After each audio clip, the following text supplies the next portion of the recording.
Fiona Pilkington, the mother who was driven to kill herself and her disabled daughter Francesca Hardwick after years of abuse by a gang of youths.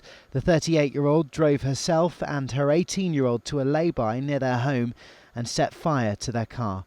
Now a police chief has said sorry for failing the family.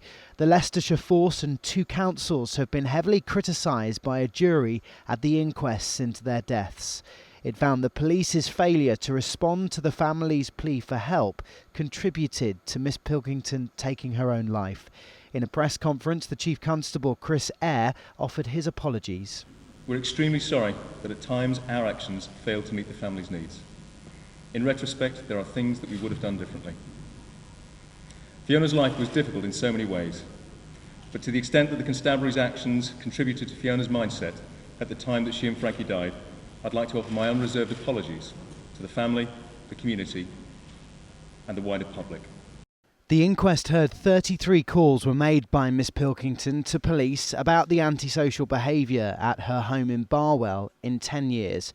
Her family's ordeal included stones, eggs and flour being thrown at their home, and her son Anthony, who's seen here on the right and is now 19, being marched to a shed at knife point and locked in. It's a case which has affected families and communities across the country. Here's the Home Secretary, Alan Johnson. This is a tragedy. It's an exception, but it's something that should never have happened. And I think everyone feels for the despair that Fiona Pilkington must have been suffering. What we have to do is ensure there's no excuses, ensure that the lessons are learned, and as I'm sure Leicestershire Police are already learning those lessons. Leicestershire Police admit they hadn't picked up on how vulnerable Miss Pilkington's family was. No individual officers have been disciplined, but the Independent Police Complaints Commission is now investigating.